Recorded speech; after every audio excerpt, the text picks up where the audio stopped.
हाँ जी दोस्तों। भाई फाउंडेशन का तुम्हारा एग्जाम खत्म हो गया है। और हम लोग इतने ऑप्टिमिस्टिक हमेशा होते हैं कि यार फाउंडेशन का जैसे एग्जाम खत्म होता है तो आपके इंटर की प्रिपरेशन बहुत चालू हो जानी चाहिए। मुझे पता है कि भाई एंग्जाइटी रहती है पेपर देते वक्त, कुछ बहुत अच्छे गए रहते हैं तो कुछ ऐसे रहते हैं कि भाई ठीक है, ऊपर नीचे हो गया, वहां पे सस्पेंस बना हुआ है। बट क्योंकि इंटर का सिलेबस बहुत बड़ा है तो ऑफन हम लोग जैसे ही फाउंडेशन का एग्जाम खत्म करते हैं तो कहीं ना कहीं सब्जेक्ट्स की जो स्ट्रैटेजी है वो बनानी चालू कर देते हैं कि यार 6 सब्जेक्ट है हमारे इंटर में, कैसे अप्रोच करना है। तो यहाँ पे इस पॉइंट ऑफ टाइम पे मैं आपको एक अच्छा सा इंट्रोडक्शन देने वाला हूँ फॉर स्ट्रैटेजिक मैनेजमेंट। ऑफन जब भी मैं रेगुलर लेक्चर स्टार्ट करता हूँ तो मेरा तो यार यही मानना है कि भाई आप स्टूडेंट्स को जिस जगह पे लेके जा रहे हो उसके बारे में एक अच्छी सी क्यूरियोसिटी का बीज अगर उनके दिल में बो दिया तो इससे अच्छा तो कुछ हो ही नहीं सकता। क्योंकि फिर जिस इंटरेस्ट के साथ तुम लोग इस सब्जेक्ट को अप्रोच करते हो तो वहां पे पढ़ने में भी मजा आता है, अलॉन्ग विद दैट हमें पढ़ाने में भी मजा आता है। तो बस आज उसी बीच को बोने के लिए मैं यहाँ पे आया हूँ। आपको मैं यहाँ पे आपके जो पेपर नंबर 6 है FM और SM, उसके अंदर जो स्ट्रैटेजिक मैनेजमेंट वाला चैप्टर है या स्ट्रैटेजिक मैनेजमेंट का जो सब्जेक्ट है उसके बारे में एक बेहतरीन इंट्रोडक्शन दूंगा कि किस तरीके से इस सब्जेक्ट को आपको अप्रोच करना चाहिए, किस इंटेंशन के साथ अप्रोच करना चाहिए, किस क्यूरियोसिटी के साथ अप्रोच करना चाहिए, कैसे सवाल आपको हमेशा जब आप लेक्चर देख रहे हो तो अपने आप से पूछने चाहिए या फिर जो आपको पढ़ा रहा है उनसे पूछने चाहिए। बिकॉज अगर मन से इस सब्जेक्ट ने लेट्स से कि आपको स्ट्रैटेजी बनानी सिखा दी तो इन सच केस इससे बेहतर तो कुछ हो ही नहीं सकता। तो डेफिनेटली ये हमारा जो है वो सीन 1 हो गया। जिस तरीके से हम मूवी डायरेक्ट करते हैं वैसे ये लेक्चर थोड़ा डायरेक्ट कर रहे हैं और ये लेक्चर नंबर 1 है स्ट्रैटेजिक मैनेजमेंट का। मैं आपको आइडिया दे देता हूँ कि इस लेक्चर में हमारा जो है वो किस तरीके का थीम रहेगा, कैसे हम लोग जो है अप्रोच करेंगे इस पूरे के पूरे लेक्चर के अंदर। सबसे पहले देखो भाई, मुझे आपको ये बताना रहेगा कि ये चैप्टर वाइज जो है वो क्या क्या बातें हम लोग को सीखने मिलेगी। जैसे आपका जो स्ट्रैटेजिक मैनेजमेंट वाला सब्जेक्ट है वो 5 चैप्टर कवर करता है। ओल्ड सिलेबस में 8 चैप्टर्स होते थे। अभी इस पॉइंट ऑफ टाइम पे 5 चैप्टर्स के अंदर आपको बहुत कुछ ऐसे टॉपिक्स है जो ओल्ड सिलेबस वाले ही मिलेंगे। आप समझ लो 8 जो चैप्टर्स थे उनमें से जो आपका कंटेंट उतना खास रिलेवेंट नहीं था, इंस्टीट्यूट ने दया दिखाई और उसको हटा दिया। और अब 5 चैप्टर्स में आपको वही बातें देखने मिलेगी जो बिल्कुल भी रिपीटेटिव नहीं है और along with that her topic आपको कुछ ना कुछ नया सिखाने की कोशिश करता है। तो हमारा सबसे पहला थीम रहेगा कि हम चैप्टर वाइज डिस्कशन करेंगे कि कौन से चैप्टर्स में आपको क्या क्या बातें सीखने मिलेगी। काफी ऐसे इंटरेस्टिंग वे में हम लोग देखने वाले हैं कि भाई कैसे एक एक बात को आप प्रैक्टिकली जो है वो लिंक कर सकते हो और आपके आसपास ऑब्जर्व कर सकते हो। देखो भाई सीधी बात है, अगर आप कोई भी लेट्स से कि सब्जेक्ट पढ़ रहे हो तो आप एक अच्छे ऑब्जर्वर होने बहुत जरूरी है। कोई भी अगर सब्जेक्ट मेरे प्रैक्टिकल लाइफ में मेरे काम नहीं आ पा रहा है तो उस सब्जेक्ट में धूड़ है, मेरे को तो वो पढ़ना ही नहीं है, सिंपल सी बात है। तो हमेशा किसी को भी टॉपिक को आप पढ़ रहे हो तो वो क्यूरियोसिटी होनी चाहिए कि क्या सच्ची में कंपनीज इनको अप्लाई कर रही है क्या। बस उसी क्यूरियोसिटी को मैं बिल्ड करने की कोशिश करूंगा। हाँ भाई हाँ, हर कंपनी लोगों को हायर करती है ये सारे टॉपिक्स को अप्लाई करने के लिए। हर कंपनी बड़े बड़े पैसे देती है बोर्ड ऑफ डायरेक्टर्स को जब ये लोग टॉपिक्स पूरे तरीके से कहीं ना कहीं कंपनी को अप्लाई करके दिखाते हैं और दिखाते हैं कि भाई कैसे कंपनी के जो प्रॉफिट है वो मल्टीपल टाइम्स इंक्रीज हो गए हैं। राइट। सो हम लोग जो है वो काफी एग्जांपल्स देखेंगे कि भाई कैसे हर चैप्टर में कोई ना कोई ऐसी बात है जो आपको प्रैक्टिकली ऑब्जर्व करने मिल सकती है। क्योंकि ये इंट्रोडक्शन लेक्चर है तो मैं ब्रीफली आपको पूरी स्टोरी तो नहीं बताऊंगा बट यार ट्रेलर तो जरूर दिखा दूंगा। तो हम लोग आज ट्रेलर देखने मिले हैं। चैप्टर नंबर 1 का ट्रेलर मैं आपको दिखाऊंगा, चैप्टर नंबर 2 और 3 का, चैप्टर नंबर 4 का एंड आखिर में चैप्टर नंबर 5 का। ये पांचों ट्रेलर देखने के बाद हमारा जो नेक्स्ट जंक्शन होगा वो होगा कि भाई आपका स्ट्रैटेजिक मैनेजमेंट का जो सब्जेक्ट है उसमें मार्क्स किस तरीके से डिवाइडेड है, ये आपको अप्रोच कैसी रखनी है। देन अपने तीसरा वाई स्टेशन होगा कि एक स्ट्रैटेजिस्ट का क्या रोल है। अब देखो भाई, मैं तो महाभारत और रामायण का फैन हूं और मुझे बहुत सारी ऐसी बातें हैं जो महाभारत से सीखने मिली हुई है। और जब मैं स्ट्रैटेजिक मैनेजमेंट पढ़ा रहा था तो मैं बोल रहा था यार बात तो एक ही है, स्ट्रैटेजी तो उस वक्त भी बन रही थी आज भी बन रही है। ऑफन स्ट्रैटेजी को हम लोग बोलते हैं रणनीति। तो यहाँ पे महाभारत के कई ऐसे एग्जाम्पल है जो एसएम का बेस बनने वाले हैं, जहां पे मैं जब जब आपको एसएम में लेट्स से कोर कॉम्पिटेंस पढ़ाऊंगा तो शायद कोई ऐसी बात महाभारत की बताऊंगा जिससे आप बेहतर चीजों को लिंक कर सके और यार याद रखने में भी क्या आएगा, मजा आएगा। राइट। तो स्ट्रैटेजिस्ट का रोल क्या होता है, व्हेन आई से स्ट्रैटेजिस्ट मतलब जो बंदा स्ट्रैटेजी बना रहा है उसका रोल क्या होता है वो मैं आपको एक कहानी के माध्यम से बताऊंगा। और आखिरी हम देखने वाले हैं कि यार सर हम चार्टर्ड अकाउंटेंट है, हमारा सरनेम अकाउंटेंट है, तो ये कैसा सब्जेक्ट इंस्टीट्यूट ने हमें दे दिया, उसके पीछे की कहानी क्या रही है, क्यों इसका जो एक छोटा भाई हुआ करता था ईआईएस उसे हटा दिया गया बट इसे रखा गया, ऐसी क्या इसकी अहमियत है, उसके बारे में हम बात करेंगे। तो शुरू करते हैं भाई, कुर्सी की पेटी बांध लो, क्यूरियोसिटी अपने मन में जगा लो। फॉर नाउ हम लोग जो है वो सबसे पहला स्टेशन जाने के लिए शुरू करते हैं, that is chapter wise discussion. 5 chapter जैसे कि मैंने आपको बताया, उसमें से सबसे पहला जो चैप्टर है it is introduction to strategic management. जी हाँ, काफी छोटा चैप्टर है। अगर देखा जाए तो 2, 3, 4, 5 में से कंपेयर करूं तो this is the smallest chapter but the most interesting chapter. इस चैप्टर में मेनली अगर देखा जाए तो दो ऐसे टॉपिक्स है जिसके बारे में बखूबी ये बहुत कुछ आपको सिखाता है। पहला जिसके बारे में ये सिखाता है इट इज स्ट्रैटेजिक इंटेंट, और दूसरा जिसके बारे में ये सिखाता है it is strategic levels. Strategic intent का एक अगर मैं आपको रफ आइडिया दूं तो देखो भाई, सीधी बात है, कोई भी बिजनेस अगर आप स्टार्ट कर रहे हो तो आपका पर्पस क्लियर होना बहुत जरूरी है। आजकल तो बात भी बहुत ऐसी चलती है कि यार पर्पस आपका डिफाइंड होना चाहिए, किसी भी चीज को आप क्यों कर रहे हो, कोई भी जगह पे आप क्यों जा रहे हो, कहां जा रहे हो, वो डिफाइंड होना बहुत जरूरी है। तो इन सच केस कोई भी बिजनेस का पर्पस क्लियर होना बहुत जरूरी है। वो बिजनेस का पाथ का एक इंपॉर्टेंट मुद्दा बन जाता है कि अगर आपको पता ही नहीं है कि आप कौन से स्टेशन जाने की कोशिश कर रहे हो तो भाई आपकी ट्रेन तो भटकती रहेगी, और हमेशा भटकती ट्रेन में आप कोई भी रास्ते नहीं पहुंच सकते। तो in such case strategic intent के बारे में बहुत अच्छा बखूबी ज्ञान देता है। जैसे सर ये स्ट्रैटेजिक इंटेंट हमारे रियल लाइफ में क्या काम आ सकता है, यार एप्पल की कंपनी ने बकायदा ये स्ट्रैटेजिक इंटेंट को पकड़ के रखा हुआ है। देखो हम लोग ने सब ये सुना है कि भाई स्टीव जॉब्स जो है वो अपनी ही कंपनी से निकाले गए थे, फिर उसके बाद उन्होंने अपनी खुद की 2-3 छोटी छोटी कंपनी स्टार्ट की थी। स्टार्टिंग में तो वो बहुत छोटी थी, फिर पिक्सार जैसी कंपनी बहुत बड़ी बन चुकी थी, और उसके बाद एप्पल को लगा यार हमें अपना आदमी वापस चाहिए, तो उन्होंने बोला स्टीव जॉब्स आप आइए। स्टीव जॉब्स जब आए एप्पल में तो उन्होंने देखा कि यार जिस कंपनी को मैं छोड़ के गया था आज वो कंपनी तहस नहस हो गई है।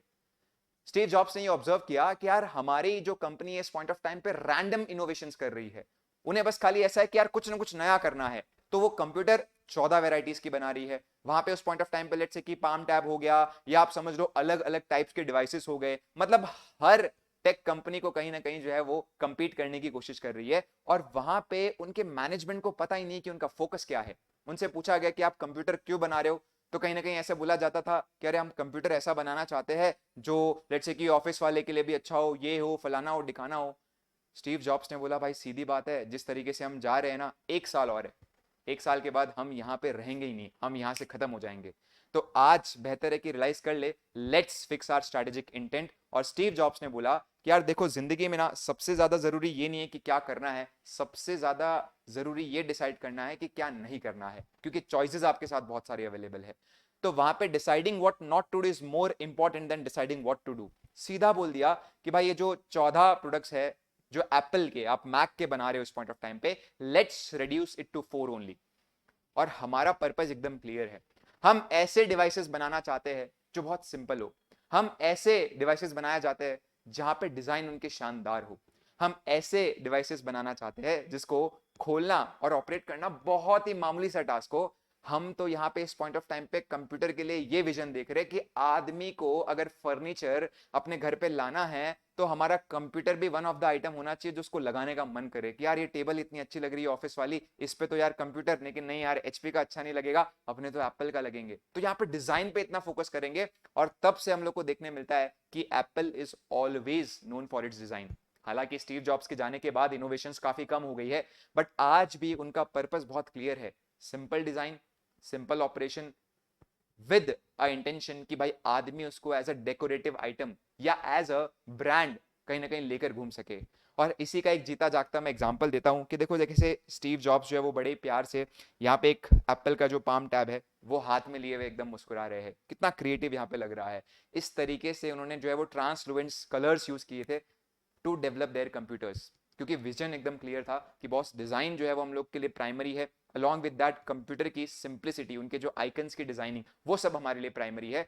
हम इस पॉइंट ऑफ टाइम पे एक ऑफिस में आदमी जो काम करता है उसके लिए कंप्यूटर कंपनी नहीं बनना चाहते, हम इस पॉइंट ऑफ टाइम पे एक घर में आदमी बैठा हुआ जिसका कंप्यूटर का यूसेज जो है वो काफी हद तक एकदम वेराइटी वाला है।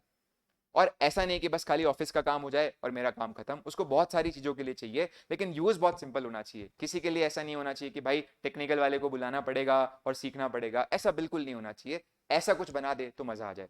और तब से लेकर अब तक इनका यही पर्पस है, राइट, थिंक डिफरेंट। तो ये कहीं ना कहीं हमको दिखाता है कि भाई स्ट्रैटेजिक इंटेंट कितना जरूरी है। ये एग्जांपल जो है वो अपन ने एक बुक से लेके रखा हुआ है जो स्टीव जॉब्स पे लिखी हुई है। जब स्टीव जॉब्स रिटर्न हुए थे तो उस पॉइंट ऑफ टाइम पे उन्होंने एप्पल के साथ क्या किया और क्यों एक डूबती कंपनी आज $1 बिलियन में ऑपरेट कर रही है।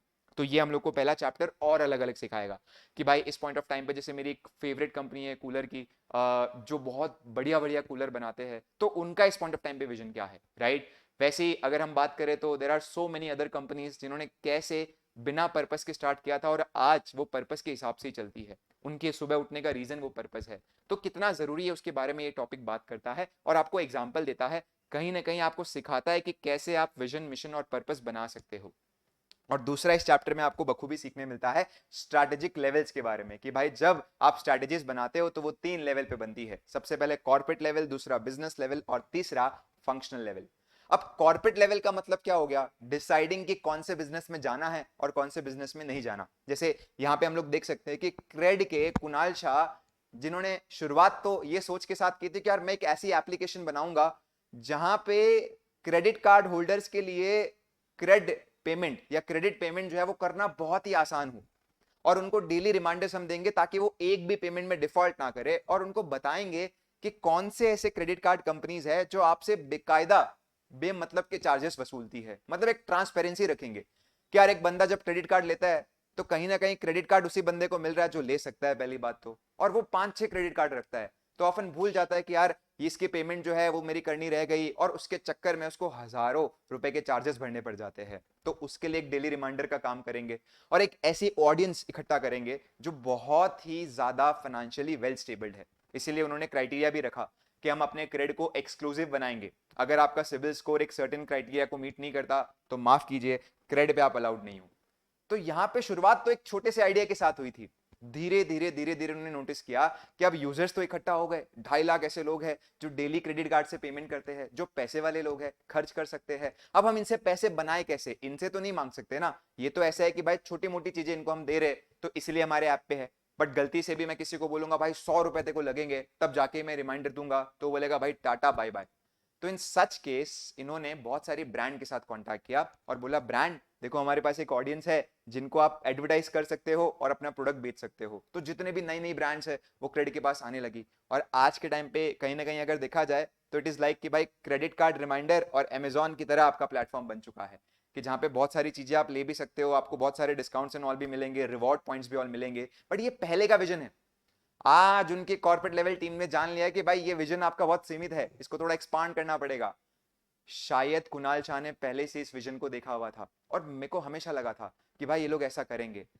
नाउ जो उनकी ऑडियंस है, जैसे कि फॉर एग्जांपल आप सब हमारी ऑडियंस हो, मैं क्रेडिट का कुणाल शाह हो गया, तो मैंने आपको बोला क्यों अपना पैसा आप बैंक में रख के खाली 4% ब्याज कमा रहे हो, अरे मुझे दो, मैं आपको 9% ब्याज कमा के दूंगा। सर कैसे, मैं आपके जो भी पैसे है वो वेल्दी इंडिविजुअल्स जिनको पैसे चाहिए रहते हैं ऑफन बिजनेस पर्पस के लिए उनको दूंगा। ये तो हमको पता ही है कि भाई आज के टाइम पे पैसे उन्हीं को मिलते हैं जो पैसे वाले होते हैं, मतलब और पैसे उन्हें चाहिए रहते हैं, तो हम वेल्थ देख के पैसे उन्हें देते हैं कि भाई ये चुका सकता है। तो हमारे क्रेडिट के यूजर्स जिनको इस पॉइंट ऑफ टाइम पे हमसे लोन चाहिए तो वो लोन हम उन्हें देंगे और आपके पैसों पे अच्छा रिटर्न कमा के देंगे। मतलब है तो हम बैंक की तरह ही, बस खाली मार्जिन बहुत कम है हमारा। बैंक की तरह ऐसा नहीं कि 4% पे ब्याज लिया और 14% पे दिया, बैंक की तरह नहीं है, हम अलग है, 9% ब्याज पे लिया और 14 या 15 पे दिया। What a great idea.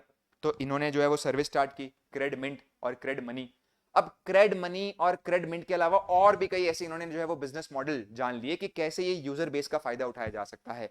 तो ये जो कौन से कैटेगरी में जाना है कौन से कैटेगरी में नहीं जाना है, जब ये आप डिसीजन ले रहे हो तो ये कॉर्पोरेट लेवल हो गई। बिजनेस लेवल की बात करूं तो अगर मैंने एक कैटेगरी डिसाइड कर लिया, फॉर एग्जांपल मैंने क्रेड मनी डिसाइड कर लिया। Now what is CRED money sir? CRED money का मतलब हो गया कि भाई हमारे प्लेटफॉर्म पे हम बहुत सारे इंडिविजुअल्स को लोन भी देते हैं, लेकिन यार वो तो बैंक भी देता है। तो बिजनेस लेवल स्ट्रैटेजी मतलब ऐसी स्ट्रैटेजी बनाना कि अगर आपने कोई बिजनेस ऑप्ट कर लिया, जैसे मैंने ऑप्ट कर लिया कि क्रेड मनी हमारा बिजनेस है, यही हमारा बिजनेस है, तो इन सच केस इस बिजनेस को मैं कैसे कॉम्पीट करूं विद अदर बैंक्स, एचडीएफसी के साथ कॉम्पीट कैसे करवाऊं, एसबीआई के साथ। क्यों कोई बंदा एचडीएफसी और एसबीआई से लोन ना लेकर हमसे लोन लेगा, जस्ट बिकॉज की क्रेड मनी वाली सर्विस हमने स्टार्ट कर दी। तो इन्होंने बिजनेस लेवल स्ट्रैटेजी बनाई कि हम फ्लेक्सिबल पेमेंट वाला सिस्टम लगेंगे। अब फ्लेक्सिबल पेमेंट वाला सिस्टम भाई अपने आप में एक जीवन दान है। आज आप अपने पापा लोगों से पूछो कि पर्सनल लोन अगर आप लेते हो तो इन सच केस क्या पर्सनल लोन आप वक्त से पहले अगर पे करने जाओगे तो सामने वाले का एटीट्यूड कैसा रहता है, वो एकदम नाराज सा हो जाता है, आपसे चार्जेस मांगने लगता है। फॉर एग्जाम्पल लेट्स से कि मैंने SMFG कंपनी से जो है वो कहीं ना कहीं, जो कि एक NBFC कंपनी है, उससे लोन लेके रखा हुआ है, पर्सनल लोन 4 लाख का। जब मैं चुकाने जाता हूं कि यार ये 4 लाख का लोन मैंने लिया हुआ है सर, आप ब्याज बहुत ज्यादा चार्ज कर रहे हो, तो मुझे आज थोड़े पैसे चुकाने हैं, तो बोलते हैं नहीं नहीं नहीं नहीं नहीं, आप अभी पैसे चुका नहीं सकते, चुकाओगे तो पेनल्टी लगेगा। तो क्रेड ने ये वाली बात ऑब्जर्व की कि यार पर्सनल लोन में तो ऐसे तानाशाही चल रही है। एक आदमी जब पर्सनल लोन लेता है तो बेचारा टाइम से पहले चुका ही नहीं सकता बिना पेनल्टी दिए हुए। क्रेड ने बोला हम फ्लेक्सिबल पेमेंट सिस्टम रखेंगे, तुम्हारा जब मन चाहा तुम चुका सकते हो। और एक और उन्होंने बोल दिया, जैसे आप कोई NBFC से पैसे लोन पे लेने जाओगे ना, तो आपको पूरा 4 लाख एक साथ लेना पड़ेगा। भले ही पहले महीने मेरे को यूज खाली 1 लाख का ही करना है, फिर दूसरे महीने दूसरा लाख, तो मुझे एक साथ पूरा लेना पड़ रहा है, तो ब्याज बेमतलब का मैं पूरी अमाउंट पे भर रहा हूं। जबकि फर्स्ट मंथ तो मेरा यूज खाली 1 लाख का ही हुआ है, क्योंकि मेरे अकाउंट में पूरे 4 लाख पड़े, इसलिए बैंक बोलता है हमको तो ब्याज 4 लाख पे चाहिए। क्रेड ने बोला हम ये सिस्टम को हटाएंगे, हम फ्लेक्सिबल विड्रॉल और फ्लेक्सिबल पेमेंट बैक रखेंगे। तुम्हें मैं 4 लाख की लिमिट देता हूं, तुम जब चाहो पैसे विड्रॉ करना, उसके ऊपर आपको इंटरेस्ट देना पड़ेगा जो आपने पोर्शन विड्रॉ किया, और जब चाहो ये पैसे वापस कर सकते हो, आपसे कोई पेनल्टी चार्जेस नहीं लिया जाएगा। What a system. तो ये बिजनेस लेवल स्ट्रैटेजी हो गई। Sir sir sir sir sir, ये फंक्शनल लेवल स्ट्रैटेजी क्या हो गई? अब क्रेड की बहुत सारी टीम्स होगी, प्रोडक्शन टीम होगी, सर्विसेज टीम होगी, इस पॉइंट ऑफ टाइम पे उनकी मार्केटिंग टीम होगी। तो ये जो मार्केटिंग वाले क्या स्ट्रैटेजी बना रहे, ये सेल्स वाले क्या स्ट्रैटेजी बना रहे, तो उसे हम लोग क्या बोलेंगे? Functional level. तो कॉर्पोरेट लेवल का मतलब कौन से बिजनेस में जाना, बिजनेस लेवल का मतलब एक बार सोच लिया कौन से बिजनेस में जाना है, तो उसमें कैसे हम कंपीट करें, कैसे बाकी बिजनेसेस जो हमारे कंपटीशन है उनको आउट परफॉर्म करें। एंड फंक्शनल लेवल का मतलब हो गया कि हम इंडिविजुअल हमारे जो काम होते हैं, मार्केटिंग, फाइनेंस, ये सबको मैनेज कैसे करें, HR कैसे मैनेज करें। जैसे उनकी मार्केटिंग टीम तो भाई जानी जाती है इस पॉइंट ऑफ टाइम पे एड्स के लिए। हमने अभी नोटिस किया था कि भाई राहुल द्रविड़, इंदिरा नगर का गुंडा हूं मैं, उन्होंने जो है वो वायरल एड प्लेस करवाया था। तो उनकी मार्केटिंग टीम जो है वो ऑफन वायरल एड्स के लिए जानी जाती है। जैसे कि फॉर एग्जांपल गोवा का एक बहुत फेमस फेस्टिवल होता है जो अभी होने वाला है, सनबर्न फेस्टिवल। तो उन्होंने क्या कर दिया, सनबर्न फेस्टिवल में जो भी क्रेड यूजर्स है उनके लिए अलग से लाइन की व्यवस्था की।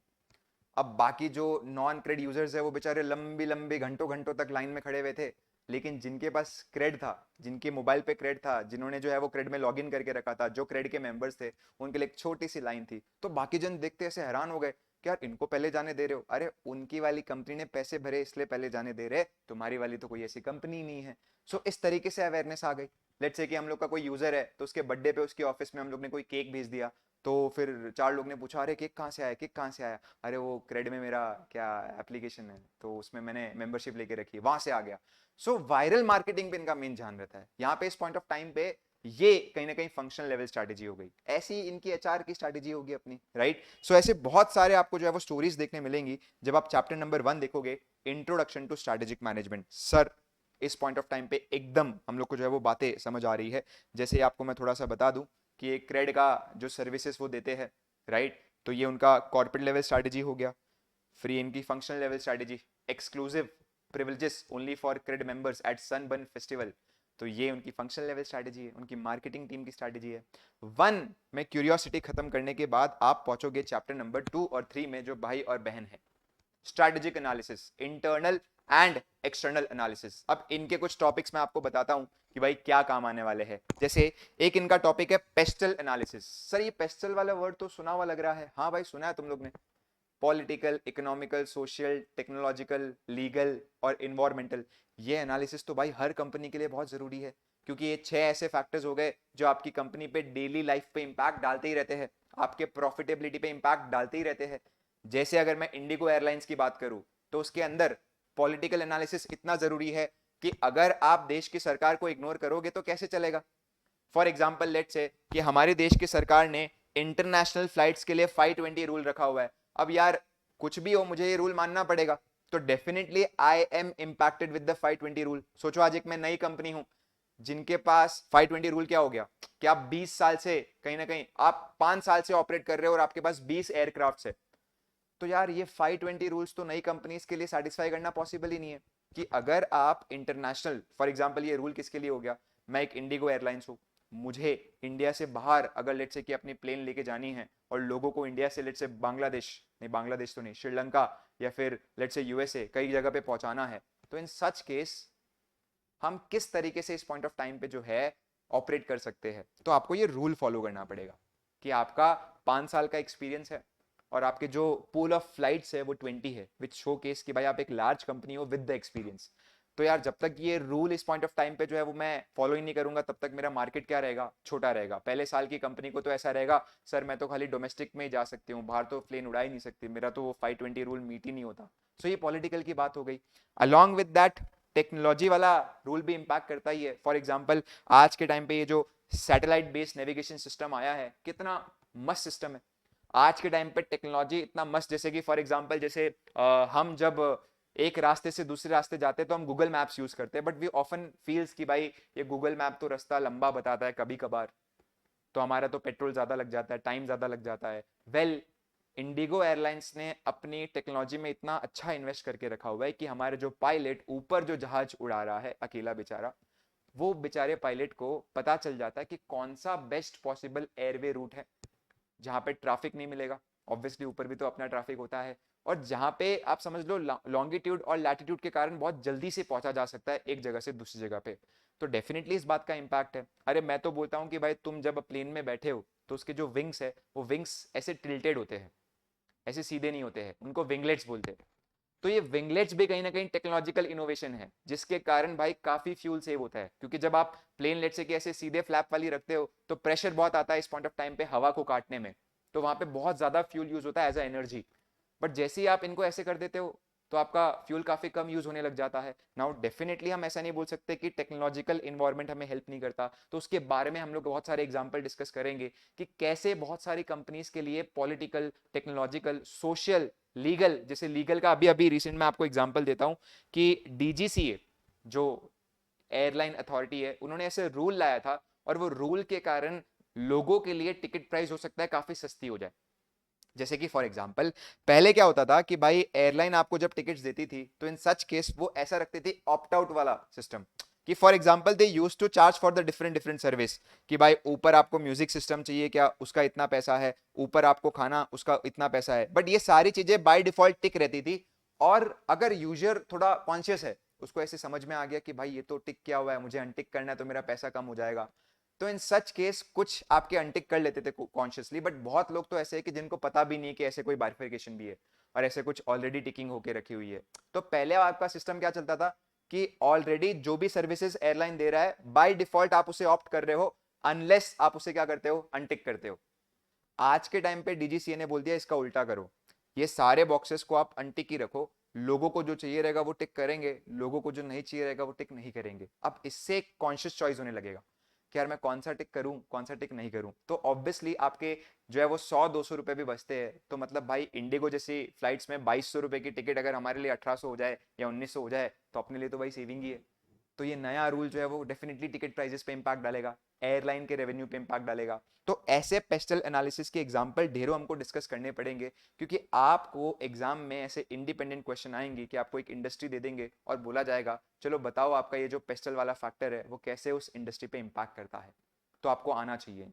उसके बाद जैसे आपको स्टेक होल्डर्स मैट्रिक्स के बारे में सिखाया जाएगा। सर ये स्टेक होल्डर्स मैट्रिक्स क्या हो गया? वेल स्टेक होल्डर मैट्रिक्स की अगर हम बात करें तो देखो भाई, अगर आप किसी एक कंपनी के बीओडी बनते हो या मैनेजमेंट बनते हो तो तुम लोग को यार कितनों का दिल रखना पड़ता है। जैसे हमको लगता है कि सर बीओडी और मैनेजमेंट को तो खाली शेयर होल्डर्स का दिल रखना पड़ता है, ऐसा बिल्कुल भी नहीं है। आज बीओडी और मैनेजमेंट को तो कंपनी की परफॉर्मेंस अच्छी करनी है, और कंपनी की परफॉर्मेंस अच्छी सिर्फ शेयर होल्डर्स को रिटर्न देके नहीं होता। मैं तो बोलता हूँ शेयर होल्डर्स का तो रिटर्न उसका आउटकम है। कंपनी की अच्छी परफॉर्मेंस कैसे होगी? You have to manage your customers, you have to manage the government authority, you have to manage the media also, you have to manage your employees also, you have to manage your supplier also. और उसके बाद मैं बोलता हूँ कि भाई share holders को आप अच्छा रिटर्न दे पाते हो। तो जब बीओडी सबसे पहली बार आता है ना तो उसके ऊपर ऐसा कंफ्यूजन सा रहता है, अरे यार किसको मैनेज करूं, क्योंकि सबके इंटरेस्ट कॉन्फ्लिक्टिंग है।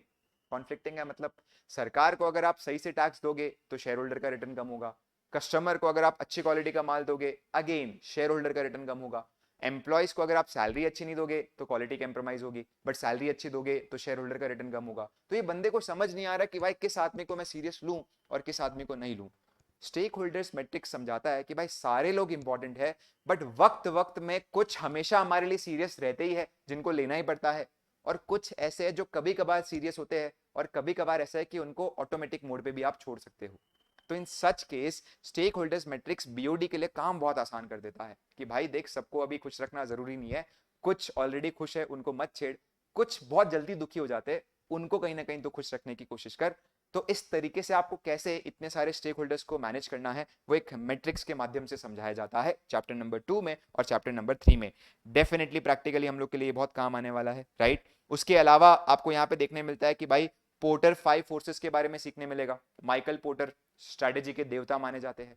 अब माइकल पोर्टर ने ऐसा बोला हुआ है कि हमको लगता है कि कंपनीज को खाली जो उनकी कॉम्पिटिशन है उनसे ही खतरा होता है, ऐसा नहीं है। कंपनी को 5 लोगों से खतरा होता है। एक तो जो डायरेक्ट कॉम्पिटिटर है वो, दूसरा उसका सब्स्टिट्यूट, तीसरा उसका सप्लायर, चौथा उसका कस्टमर, और पांचवा अगर देखा जाए इस पॉइंट ऑफ टाइम पे तो ओवरऑल मिक्सिंग का पार्ट बन गया।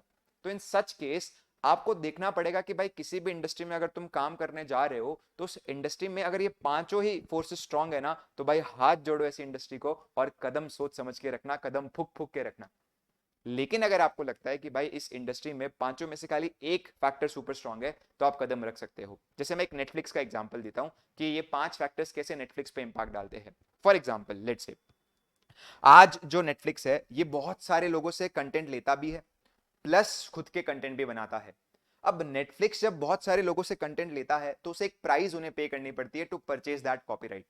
अब वहां पे भाई सीधी सी बात है कि नेटफ्लिक्स आज अगर किसी से कंटेंट लेने जाएगा और उसी के सामने एक छोटा मोटा एप्लीकेशन जो अभी जस्ट आया है स्ट्रीमलाइनिंग प्लेटफॉर्म में, ओटीटी के प्लेटफॉर्म में, अगर वही सेम प्रोड्यूसर से लेने जाएगा तो दोनों में से नेटफ्लिक्स की बार्गेनिंग पावर स्ट्रांग होगी as compare to that new competition.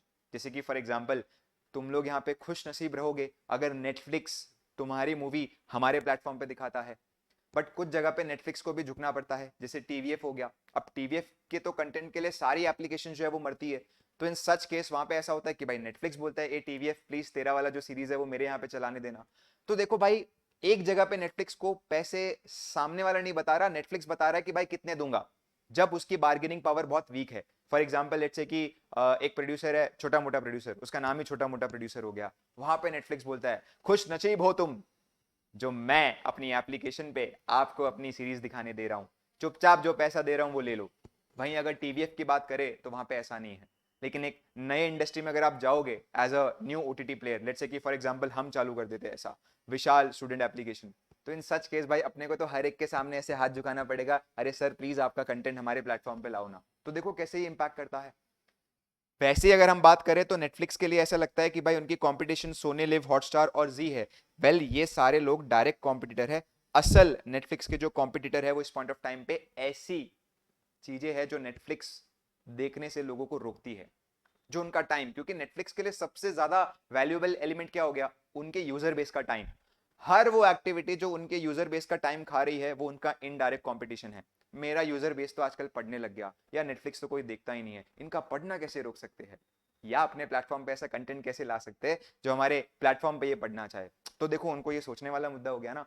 आप खाली बोलते हो कि सिर्फ सोनी लिव और हॉटस्टार पे ध्यान रहता है, ऐसा नहीं है भाई।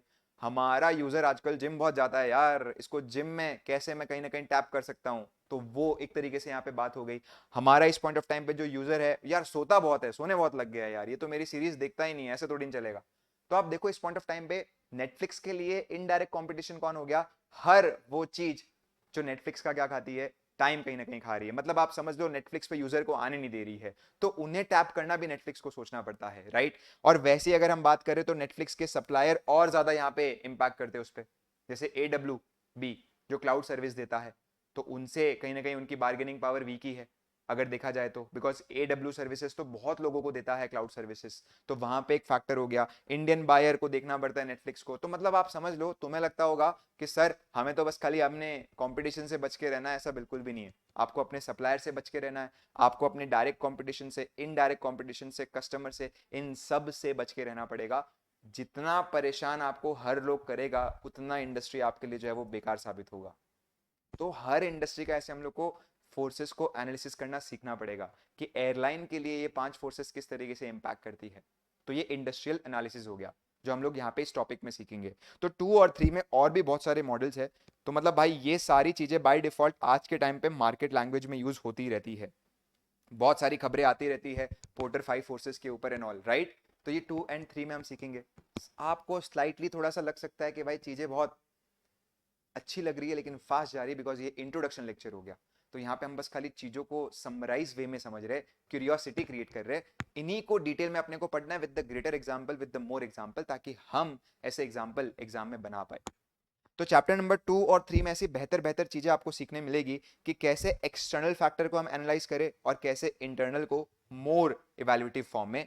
और उसके बाद आता है भाई चैप्टर नंबर 4, जिसमें आपको बकायदा स्ट्रैटेजीज के ऑप्शन सिखाए जाते हैं कि आपके पास स्ट्रैटेजीज चूज करने के क्या क्या ऑप्शंस है। जैसे कि for example let's say, sir मैं एक डूबती कंपनी हूं, मेरे लिए कौन सी स्ट्रैटेजी होगी? सर आपके लिए टर्न अराउंड स्ट्रैटेजी है। ये कैसे करते हैं? जैसे डोमिनोज ने की है, जैसे तनिष्क ने की है, जैसे टाटा मोटर्स ने की है। अगर आप डोमिनोज की बात करोगे तो आज के टाइम पे भाई अपने को एक वो डिबेट चली रहती है कि भाई डोमिनोज की पिज्जा किसी को अच्छे लगते हैं, किसी को पिज्जा हट के लगते हैं। आप भी बताना भाई आपको किसके लगते हैं। मुझे तो लापिनोज के लगते हैं। बट 2008 का एक ऐसा टाइम था जहां पे पैट्रिक डोयल जो डोमिनोज के सीईओ है, वो जब आए तो उन्होंने नोटिस किया कि यार किसी के भी पिज्जा जनता को अच्छे लगते होंगे, डोमिनोज के तो नहीं अच्छे लग रहे हैं। तो वो पॉइंट ऑफ टाइम पे पैट्रिक डोयल ने देखा कि भाई हमारा 2003 में जो बिलियन डॉलर्स का रेवेन्यू था वो स्टेबल है, बढ़ ही नहीं रहा है। तो उन्होंने टीम से बुला के पूछा कि यार क्या हो गया टीम, ऐसा क्या हो रहा है? टीम बोलती है सर आजकल लोग पिज्जा खाते ही नहीं है, सब पास्ता पास्ता करते रहते हैं, हमें पास्ता बनाना चाहिए। तो टीम बतेरे बतेरे एक्सक्यूज दे रहा था। पैट्रिक डोयल ने बोला कि भाई देखो, हर बनाने वाले को लगता है कि उसकी चीज तो अच्छी है, सामने वाला इसलिए नहीं ले रहा बिकॉज उसके टेस्ट चेंज हो गए हैं। तो यहाँ पे पैट्रिक डोयल ने बोला कि एक बार जनता का सर्वे लेते हैं। तो उन्होंने सोचा कि चलो यूएस की जनता का सर्वे लेते हैं, और जो हद से बेकार रिव्यू आए कि पैट्रिक डोयल बोला कि भाई आप जो सोच रहे हो वैसा बिल्कुल भी नहीं है। एक कंज्यूमर बोलता है कि डोमिनोज की जो बेस है वो एकदम कार्डबोर्ड की तरह लगती है, डोमिनोज की चीज में कोई इनोवेशन नहीं है, सॉसेस एकदम बेकार है। तो यहाँ पे जो शेफ है, जो भी मैनेजमेंट टीम है, उन सबको बकायदा प्रोजेक्टर पे सबको ऐसे टेबल पे बिठाया गया, आराम से रिलैक्स हो जाओ, एक मस्त मूवी देखेंगे। और मूवी पे ये सारे रिव्यूज दिखाए गए। जब मूवीज पे रिव्यूज टीम ने देखे तो उन्होंने बोला कि सर अब जो भी हो हमको फिर से रिकवर करना है। And that's when the Domino's started to turn around. उन्होंने बाय डिफॉल्ट बोला कि भाई टर्न अराउंड करने के लिए हमें जो जो करना पड़ेगा हम वो करेंगे। तो उन्होंने पहला स्टेप क्या उठाया कि रेसिपी फ्रॉम जीरो वापस से बनाएंगे। तो यहाँ पे उनके सारे शेफ लग गए, एकदम जीरो से सोचना चालू किए कि भाई बेस कैसे बननी चाहिए, हमारा खुद का यहाँ पे डो होना चाहिए, अलॉन्ग विद दैट सॉसेस हम लोग वापस से बनाएंगे। और भर भर के यहाँ पे जो है वो टेस्टिंग कराई, रिसर्चिंग की, टेस्टिंग कराई, रिसर्चिंग की। एंड उसके बाद फाइनली बहुत बहुत टेस्टी लजीज, मैं बोल रहा हूँ तो मेरे मुंह में पानी आ रहा है, बहुत बहुत टेस्टी लजीज पिज्जाज बनाए। और एक एक घर में जाके उन्होंने टेस्ट करवाया जहां जहां पे रिव्यूज खराब आए थे कि आपका रिव्यू एकदम सही था, हम एक्सेप्ट करते हैं। और इस पॉइंट ऑफ टाइम पे हम आपको पूछ रहे हैं कि बताओ ये कैसा लगा। And the customer loved. Sir pizza तो उन्होंने पसंद किया ही, along with that customer loved the transparency of Domino's की उन्होंने गलती मानी और टर्न अराउंड करने की सोची और एक्शन स्टेप्स लिए। और फिर उसके बाद उन्होंने ये पूरी बात को जब सोशल मीडिया पे ऑनलाइन लाया तो वहां पे डोमिनोज का एक अलग ही इमेज क्रिएट हो गया कि भाई कितना कस्टमर ओरिएंटेड है ये कंपनी, और कितना जल्दी मिस्टेक्स को मान के उसको सुधारने की बात करता है। नाउ ये कुछ ऐसी बातें हो गई जो आपको टर्न अराउंड स्ट्रैटेजी सिखाता है। तो ऐसे ही सेम स्ट्रैटेजी आपको तनिष्क की देखने मिलेगी, ऐसी ही कुछ स्ट्रैटेजी टाटा मोटर्स की देखने मिलेगी। यार आज के टाइम पे जब मैं टाटा की गाड़ियां देखता हूं तो I am so fascinated. Nexon हो गया, हैरियर हो गया, बट एक वक्त ऐसा था कि जहां पे टाटा मोटर्स की गाड़ियां बिक तक नहीं रही थी। आप समझ लो कि भाई एक वक्त ऐसा था जब बहुत अच्छी थी, जब इंडिका आती थी, सफारी आती थी। फिर एक वक्त ऐसा आया जब बिल्कुल भी टाटा की खास गाड़ियां नहीं बिक रही है, एंड फिर से there is a turn around. तो टर्न अराउंड स्ट्रैटेजी के पीछे की रीजनिंग्स क्या क्या है, कैसे उन्होंने अप्लाई किया हुआ है, क्या क्या स्टेप्स होते हैं, क्या क्या आप टर्न अराउंड के लिए कर सकते हैं, ये सब आपको भाई टर्न अराउंड स्ट्रैटेजी में सीखने मिलता है। एक्सपांशन के क्या क्या तरीके हैं, आप अलायंस कर सकते हो, अलायंस के बारे में सीखने मिलता है। जैसे ये स्ट्रैटेजिक अलायंस वर्ड तो मार्केट यूज करता ही रहता है। अगर मैं आज के टाइम पे आपको अलायंस की बात करूं तो जैसे नेटफ्लिक्स और डोमिनोज ने रीसेंट एक अलायंस की थी। सर कौन सी? नेटफ्लिक्स पे आपने वो सीरीज देखी है स्ट्रेंजर थिंग्स, वो भूतिया सीरीज? हाँ हाँ सर देखिए। तो स्ट्रेंजर थिंग्स में एक दो सीन ऐसे आए थे जहां पे बकायदा 2-3 मिनट का एक ऐसा सीन था जहां पे डोमिनोज के आउटलेट्स के ऊपर डिस्कशन हो रहा है, और डोमिनोज भी बदले में नेटफ्लिक्स के लिए उनकी जो स्ट्रेंजर थिंग्स है वो प्रमोट करने के लिए पूरी एप्लीकेशन की थीम एकदम ऐसा हेलोवीन टाइप, हॉरर टाइप रखी। Now this is an alliance. यार तुम मेरे लिए थोड़ा सा प्लेसमेंट कर अपने पूरे के पूरे कंटेंट पे, मैं तेरे लिए प्लेसमेंट करूंगा अपने पूरे के पूरे कंटेंट पे।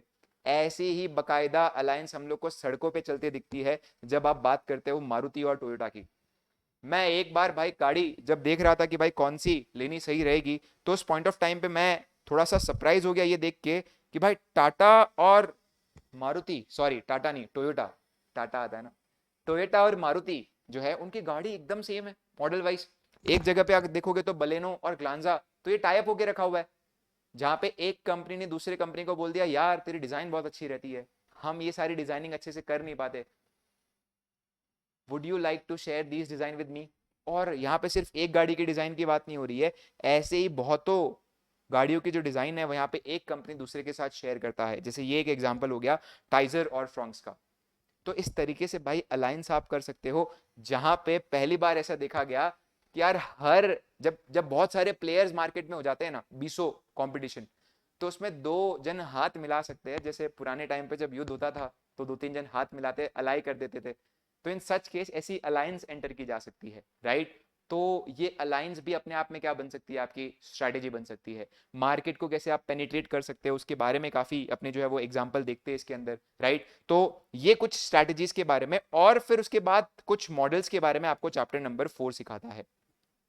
जैसे कि फॉर एग्जांपल एक बीसीजी मैट्रिक्स हो गया, मेरा पर्सनल फेवरेट मॉडल हो गया, उसके बाद जी मॉडल हो गया। ये बताता है कि यार देखो एचयूएल जैसी कंपनी इतने सारे डिफरेंट डिफरेंट ब्रांड्स लेकर चलती है, इतने सारे डिफरेंट डिफरेंट कहीं ना कहीं जो है वो बिजनेसेस में है, तो उसमें से कौन से बिजनेस में कितना पैसा लगाना चाहिए और कौन से बिजनेस में बैकआउट करना चाहिए, how to decide by following this models. तो ये मॉडल्स आप फॉलो कर सकते हो। जैसे हम लोग की इतनी सारी ब्रांड्स दिख रही है, अब इसमें से कुछ हमारे स्टार कैटेगरी के लोग होंगे, मतलब बीसीजी मॉडल्स की भाषा है, ये तो हमारा स्टार है, ये तो हमारा कैश काउ है, ये तो हमारा डॉग है, ये तो हमारी कैट है।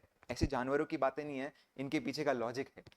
तो कहीं ना कहीं ये लॉजिक आपको जानने मिलता है कि भाई इतनी सारी जो ब्रांड्स है, इन ब्रांड्स में से कौन सी ब्रांड में पैसा ज्यादा लगाना चाहिए, कौन सी ब्रांड में पैसा आता है तो आते रहना देना चाहिए, कौन सी ब्रांड को बंद कर देना चाहिए, how to make the decision. तो मॉडल्स में हम लोग को सीखने मिलता है, बीसीजी भी सिखाता है और जीई का जो स्टॉप लाइट मॉडल है वो भी ये सिखाता है।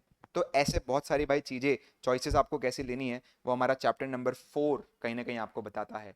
बट देखो भाई 1 2 3 4 खाली बात फॉर्मुलेशन फॉर्मुलेशन फॉर्मुलेशन की हो रही थी। नो बडी एवर थॉट कि भाई फॉर्मुलेशन बनाने में we Indians are very smart. मुद्दा आता है कि भाई हम लोग अटक कहां पे जाते हैं, जब बात किसकी आती है, इम्प्लीमेंटेशन की आती है। तो चैप्टर नंबर 5 बोलता है सर मैं खत्म थोड़ी ना हुआ हूं, आप आओ तो सही मेरे पास, मैं आपको इम्प्लीमेंटेशन के बारे में सिखाऊंगा कि असल इम्प्लीमेंटेशन में क्या क्या डिफिकल्टीज आती है। जो शुरुआत आप इतनी शानदार सोच के साथ करते हो कि मैं ये कर लूंगा वो कर लूंगा, बट रियलिटी में आप क्या इंप्लीमेंटेशन के टाइम पे डिफिकल्टीज फेस करते हो, और वहां पे कैसे दो चार जगह पे ध्यान देके आप इंप्लीमेंटेशन को स्मूथ बना सकते हो, उसके बारे में वो बात करता है। जैसे इसके 3 टॉपिक मुझे बहुत अच्छे लगते हैं। एक आपका हो गया ऑर्गेनाइजेशन स्ट्रक्चर वाला टॉपिक, दूसरा हो गया ऑर्गेनाइजेशन कल्चर वाला, ये तो मेरा पर्सनल फेवरेट है, इसमें तो मैं बहुत सारी स्टोरीज कहीं ना कहीं शेयर भी करता हूँ, बिकॉज मुझे ऐसा लगता है कि भाई कल्चर ऑर्गेनाइजेशन का जो है वो कहीं ना कहीं डेली रूटीन्स पे इम्पैक्ट करता है, और वो बिल्ड करने में सालों लग जाते हैं, और शुरुआत आपकी डे 1 से होती है जब आप बिजनेस चालू करते हो। तो वो कल्चर कैसे इम्पैक्ट करता है, कैसे एग्जीक्यूशन में एक रोल प्ले करता है, और तीसरा यहाँ पे कहीं ना कहीं लीडरशिप के बारे में कुछ बोला गया है, वो मेरा तीसरा फेवरेट टॉपिक हो गया। डेफिनेटली इसके अलावा और भी बहुत सारे टॉपिक्स है, बट मैं आपको क्योंकि एक समरी दे रहा हूँ तो बस खाली ग्लिम्स बता रहा हूँ। जैसे ऑर्गेनाइजेशन स्ट्रक्चर एक ऐसा टॉपिक हो गया जो कहीं ना कहीं बताया जाता है कि भाई फॉर एग्जांपल लेट्स से हमारे इतने सारे बिजनेसेस है, अब ये बिजनेस को भाई मैनेज करना भी तो अपने आप में टास्क है ना। आप इस पॉइंट ऑफ टाइम पे ये बिजनेस को जो है वो ऐसे नहीं कर सकते ना कि हर एक, जैसे एक्स के लिए मैंने एक अलग से ब्रांड मैनेजर रख दिया, सीआईएफ के लिए मैंने अलग से ब्रांड मैनेजर रख दिया, या फिर लक्स के लिए मैंने एक अलग से ब्रांड मैनेजर रख दिया। अब कई जगह पे अगर आप सबका अलग अलग ब्रांड मैनेजर रखोगे तो वहां पे भाई काफी ऐसा रिसोर्स जो मिलकर शेयर किया जा सकता था वो कभी हो ही नहीं पाएगा। जैसे कि फॉर एग्जांपल आज ये लक्स की जो ब्रांड हो गई, आज इस पॉइंट ऑफ टाइम पे लेट्स से डव की जो ब्रांड हो गई, आज इस पॉइंट ऑफ टाइम पे लाइफ बॉय की जो ब्रांड हो गई, इनकी मार्केटिंग की प्लानिंग एक साथ हो सकती थी, इनकी रॉ मटेरियल की परचेजिंग एक साथ हो सकती थी, इनकी कहीं ना कहीं डिस्ट्रीब्यूशन चैनल पे बात एक साथ हो सकती थी कि किराना पे गए और आपने पिच कर दिया तीनों ही साबुन को। ये सब तो अवॉइड ही हो जाएगा ना। तो इस पॉइंट ऑफ टाइम पे क्या तीनों का अलग से ब्रांड मैनेजर होना चाहिए या तीनों का एक साथ होना चाहिए? एक साथ अगर होना चाहिए तो कितनों का एक साथ होना चाहिए, ये भी तो सोचने वाला मुद्दा है। जैसे कि आप डव और सर्फ एक्सेल का एक साथ रखो या नहीं रखो, ये सोचने वाला मुद्दा है, कैटेगरी तो सेम ही है। कि एक कपड़े धोता है, दूसरा इंसानों को, बट इस पॉइंट ऑफ टाइम पे भाई दोनों के जो डिसीजन मेकिंग की टेक्निक्स है वो अलग होती है कंज्यूमर्स की। सर्फ एक्सेल कपड़े धो रहा है तो उसमें उसके अलग क्राइटेरियाज होने चाहिए जो वो मीट करे। डव जो इस पॉइंट ऑफ टाइम पे आपके लेट्स से कि बाथिंग में काम आ रहा है तो उसमें आपका अलग क्राइटेरिया होता है चूज करने का, तो पिच करने के टाइम पे भी देखना पड़ेगा। बट कई जगह पे सिनर्जी भी आ सकती है, जैसे राशन की दुकान में आप जाओगे तो हमारा ही सर्फ एक्सेल है, हमारा ही डव है, बात तो हम एक साथ ही करेंगे ना सबकी। तो यहाँ पे कैसे एक स्ट्रक्चर बनाया जाए जहां पे इनके आपस में जहां जहां पे लिंकेज चाहिए वो लिंकेज भी हो, अलॉन्ग विद दैट इनकी कैटेगरीज कितनी होनी चाहिए, कितने हमारे डिवीजन होने चाहिए, क्या फूड रिफ्रेशमेंट एक अलग डिवीजन होना चाहिए, क्या आइसक्रीम का एक अलग से डिवीजन होना चाहिए, क्या होम केयर एक अलग से डिवीजन होना चाहिए। तो अभी रिसेंटली मैंने एक आर्टिकल पढ़ा था, ये 2022 के आसपास का है, मुझे डेट याद नहीं है, रिसेंटली पढ़ा था बिकॉज मैं स्ट्रक्चर के बारे में थोड़ा सर्च कर रहा था, आ तो बहुत पहले ही गया था बट मैं तुम्हारे लिए थोड़ी मेहनत किया। तो इस पॉइंट ऑफ टाइम पे एक आर्टिकल में ऐसा लिखा था कि भाई Unilever structure would be right for HUL CEO and MD Sanjeev Mehta ने ऐसा बोला है। कुल मिलाकर यूनिलीवर ने अपना स्ट्रक्चर चेंज किया और कहीं ना कहीं उन्हें लगा कि भाई ये चेंज होना चाहिए। हर 2-3 साल में ऑफन स्ट्रक्चर चेंज के बारे में कंपनी सोचता ही है। आप जब एक धंधे में ऑपरेट कर रहे हो ना तो structure is not that major thing for you, but धीरे धीरे जब आपके धंधे एक्सपांड होते हैं ना तो पता लगने लगता है कि यार मेरी टीम को कंफ्यूजन हो रहा है प्रायोरिटी डिसाइड करने में। आज अगर मैं एक जन को 5 ब्रांड मैनेज करने के लिए दे दूंगा तो बंदा सोच नहीं पाएगा कि यार कौन से को पहले रखूं और कौन से को बाद में, और उसमें पांचों ही अच्छी जा सकती थी बट उसमें से कुछ कॉम्प्रोमाइज होगी और कुछ अच्छी जा पाएगी, तो वहां पे एक डिसीजन लेना पड़ेगा। सबको अलग अलग रख दिया तो वो सिंकनेस कैसे आएगी। तो 8 स्ट्रक्चर हम लोग को सीखने मिलते हैं यहाँ पे कि कैसे कंपनीज 8 स्ट्रक्चर, हालांकि उसके अलावा भी बहुत सारे हैं बट ये 8 स्ट्रक्चर, इसमें हम लोग ये भी देखते हैं कि भाई 1997 में जब एप्पल आए थे, सॉरी एप्पल तो आया हुआ ही था, न्यूटन के टाइम पे ही आ गया था, स्टीव जॉब्स जब इस पॉइंट ऑफ टाइम पे एप्पल में वापस आए थे तो उन्होंने एप्पल का पूरा स्ट्रक्चर सबसे पहले चेंज किया था कि यार ये जो अभी इस पॉइंट ऑफ टाइम पे स्ट्रक्चर चल रहा है ना वो सब एकदम बेकार है। आज तक एप्पल वो वाले स्ट्रक्चर को रिटेन कर रहा है, उसके पीछे की भी स्टोरी आपको सिखाई जाती है कि स्ट्रक्चर कितना इंपॉर्टेंट रोल प्ले करता है जब आप दिमाग देने बैठो। तो कल्चर यहाँ पे दूसरा टॉपिक हो जाता है। भाई कल्चर तो हर कंपनी ध्यान देती है, जैसे अभी रिसेंटली एक बुक मैंने पढ़ी थी दीपिंदर गोयल की जहां पे उन्होंने जोमेटो के कल्चर के बारे में लिखा हुआ है, राइट, जहां पे उन्होंने बोला है कि भाई डे 1 से जब मैंने जोमेटो स्टार्ट किया था विद इन फ्यू मंथ्स मैं जान गया था कि अगर टीम बड़ी होगी तो वहां पे कल्चर आज हम लोग क्या सेट कर रहे हैं वो बहुत मेन रोल प्ले करेगा, वरना 10 साल बाद कल्चर को चेंज करना बहुत मुश्किल हो जाता है। हालांकि ये टॉपिक सिखाता है कल्चर कैसा होना चाहिए, कल्चर को कैसे बदला जा सकता है, और असल कल्चर आपके कैसे स्ट्रैटेजी को कहीं ना कहीं फॉर्मुलेट करने में भी हेल्प करता है और एग्जीक्यूट करने में भी हेल्प करता है। जैसे for example let's say Walmart का एक कल्चर है। अभी कल्चर तो क्या होता है, एक हैबिट होती है ना, ये हैबिट पे बहुत ध्यान देना जरूरी है।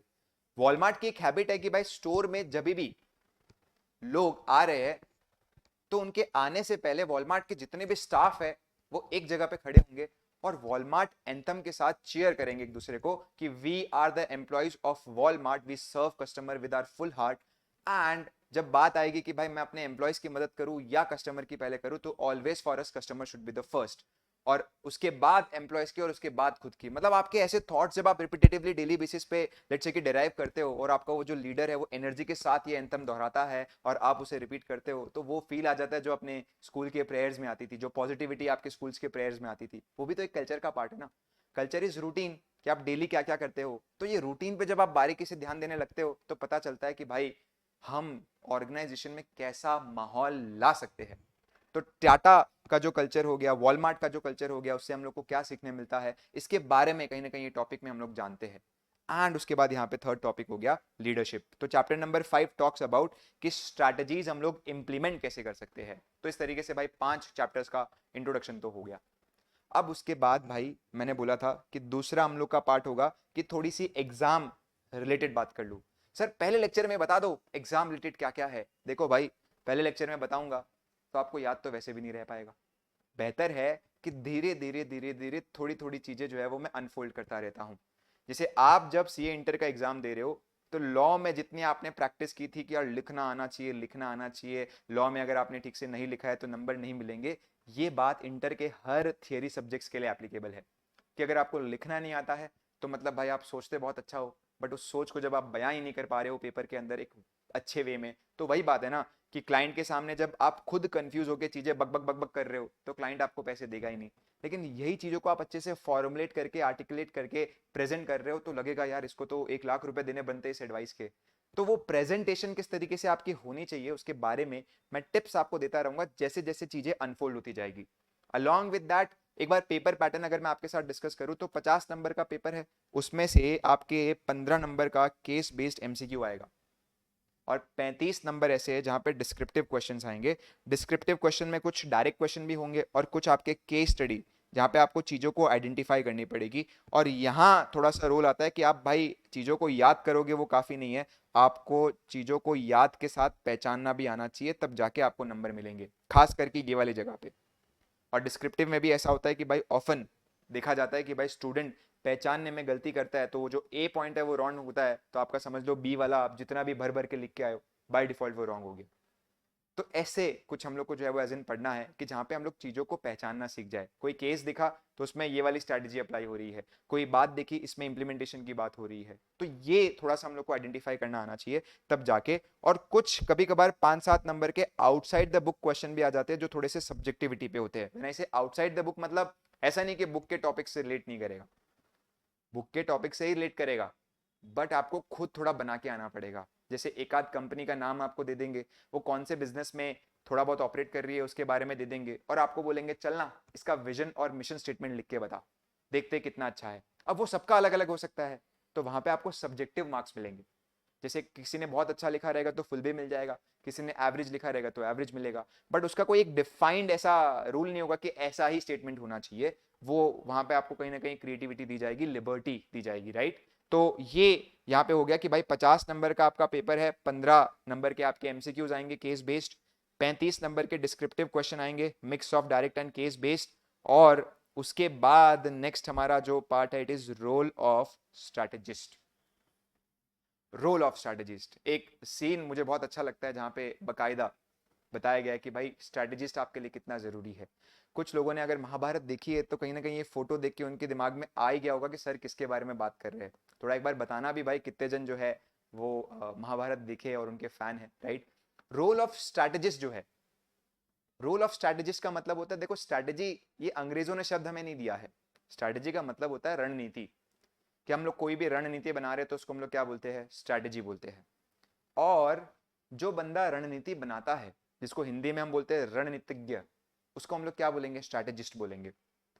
तो यहाँ पे बताया जाता है कि भाई स्ट्रैटेजी से ज्यादा स्ट्रैटेजिस्ट हमारा जरूरी है जिसको क्या क्या पता है और कैसे विद द लिमिटेड रिसोर्सेस ये हमारा जो स्ट्रैटेजिस्ट अगर शानदार निकला ना तो आपको बड़े से बड़े वॉर जिता देगा।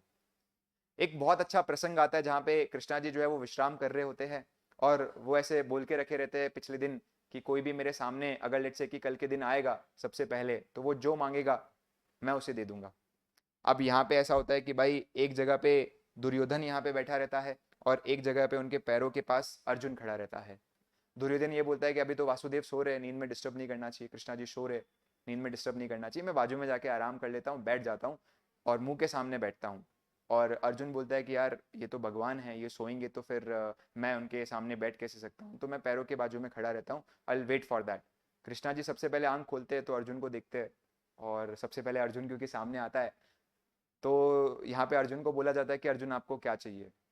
अब वहां पे चॉइस दी जाती है कि भाई या तो मेरी नारायणी सेना विच इज वेरी बिग वो आप ले सकते हो अपनी टीम में, या फिर आप मुझे ले सकते हो, बट मैं अगर आपकी टीम में आता हूं तो I will not use the weapon, I will not use any of my powers, मैं बस खाली घोड़े पे रथ पे बैठूंगा और कुछ नहीं करूंगा, आराम से आपको थोड़ा बहुत गाइड करता रहूंगा। अब दुर्योधन के मन में था कि भाई ये गाइडेंस तो हम लोग को देने वाले वैसे भी बहुत है, भीष्म पितामह है, ये है वो है, तो ही वाज लाइक डिसरिस्पेक्टिंग कि भाई नहीं नहीं नहीं, गाइडेंस तो देख लेंगे, ये आदमी वैसे भी हमारे कुछ शक्तियों के तौर पे तो काम आएगा नहीं। अलॉन्ग विद दैट अगर देखा जाए तो बाय डिफॉल्ट इनकी सेना तो बहुत अच्छी है, ये आ गई तो बस अपने जीतने वाले हैं। तो दुर्योधन ने बोला सेना माई साइड, वासुदेव आप उनके साइड। कृष्णा जी के लिए अर्जुन ने तो यही बोला था कि मुझे तो आप ही चाहिए थे for a very simple reason, मैं हारू या जीतू उससे फर्क नहीं पड़ता, आई वॉन्ट कि भाई आप मेरे साथ होने चाहिए। और फिर महाभारत में देखने मिलता है कि कौरवास के पास इतनी बड़ा सेना थी, इतने बड़े बड़े धुरंधर लोग थे, बट क्योंकि उनके पास एक स्ट्रैटेजिस्ट नहीं था तो despite being such huge resources Kauravas हारते हुए हमें दिखाई देते हैं। एंड यही अगर मैं पांडवास की बात करूंगा तो उनकी टीम बड़ी छोटी थी, लोग काफी कम थे, वासुदेव पावर्स यूज नहीं कर रहे थे। Still in that case Arjun को उन्होंने टाइम टाइम पे गाइड करते रहा कि ऐसा करो ऐसा करो ऐसा करो ऐसा करो, और हमें देखने मिलता है विद सच लिमिटेड रिसोर्सेज कि महाभारत कौन जीता जब वो युद्ध चला था। तो यहाँ पे देखने मिलता है कि भाई एक स्ट्रैटेजिस्ट का रोल क्या है, कि यहाँ पे भाई उसकी गाइडेंस, आपके पास जो लिमिटेड रिसोर्सेज है उसको कैसे बेस्ट वे में आप यूज कर सकते हो, कैसे बेस्ट जगह पे यूज कर सकते हो, उसके बारे में कहीं ना कहीं सिखाया जाता है, राइट। तो ये रोल ऑफ स्ट्रैटेजिस्ट हो गया।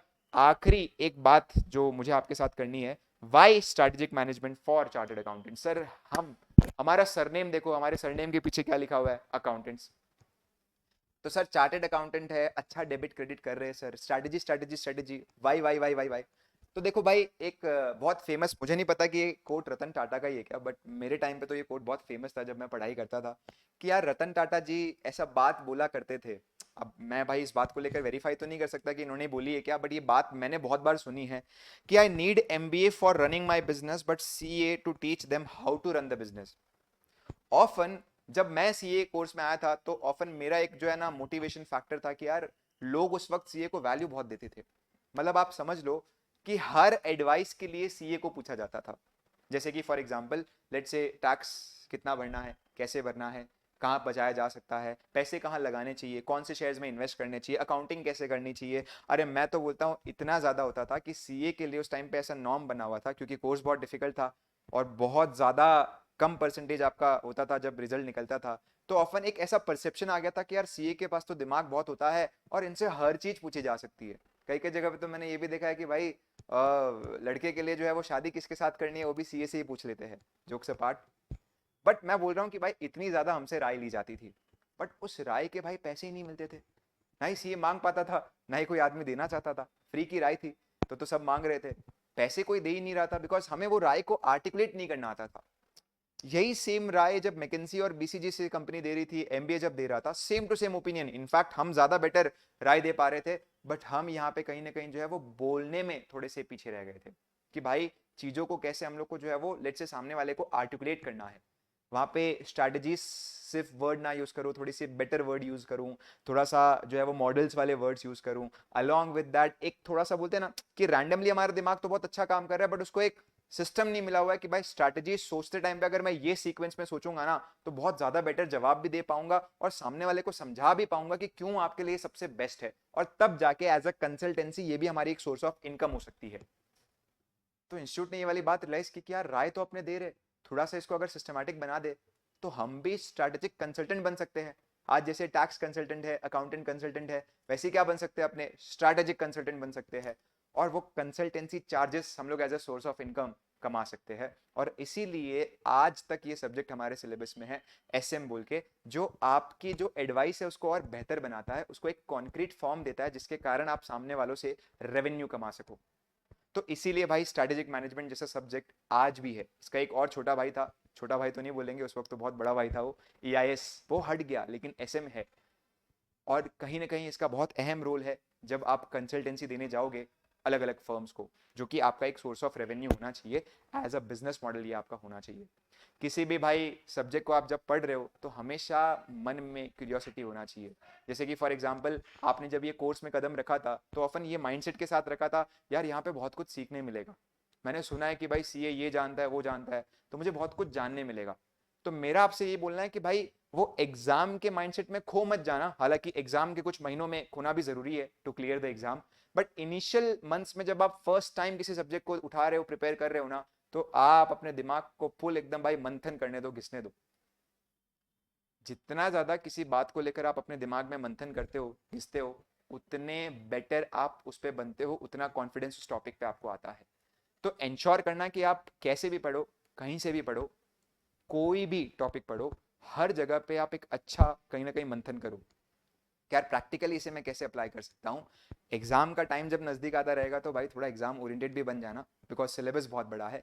तो वहाँ पे भाई एग्जाम क्लियर करना भी हमारा एक ऑब्जेक्टिव है, तो उन महीनों के पास हमको इंश्योर करना है कि भाई एग्जाम ओरिएंटेड बने। तब ये हमारा ऑब्जेक्टिव होना चाहिए कि टॉपिक कौन से इंपॉर्टेंट है, कौन से ऐसे टॉपिक्स है जिनको छोड़ा जा सकता है। तो ये दोनों ही हमारे क्लास का पार्ट रहेगा, जहाँ पे प्रैक्टिकल चीजें भी कहीं ना कहीं डिस्कशन एक होनी चाहिए, along with that exam specific बातें भी होनी चाहिए, बिकॉज अल्टीमेट ऑब्जेक्टिव इज कि एग्जाम क्लियर करना है विद द गुड माइंडसेट, और कहीं ना कहीं जब अपने फाइनल में कदम रखे तो एक अच्छे फाइनलिस्ट बन के कदम रखे। तो यहाँ पे भाई लेक्चर खत्म करते हैं। आई होप आपको जो है वो बहुत मजा आया होगा ये जान के कि भाई ये 5 चैप्टर्स में आपको क्या क्या सीखने मिलेगा। अब डेफिनेटली कहीं ना कहीं जो है वो नेक्स्ट लेक्चर में हम लोग स्टार्ट करेंगे चैप्टर ऑफन, चैप्टर नंबर 4 से मैं सबसे पहले शुरू करता हूँ, स्ट्रैटेजिक चॉइसेस, और धीरे धीरे फिर 3, 2, 5 एंड लास्ट में हम लोग 1 पढ़ते हैं, जहाँ पे हम लोग ओवरऑल जब चारों चैप्टर पढ़ चुके होते हैं तो ऐसा लगता है कि 1 में लगभग यार बहुत कुछ तो डिस्कस ऑलरेडी हमारा हो गया है। Thank you for watching till the end. मिलते हैं अपने नेक्स्ट वीडियो में। Till then bye bye.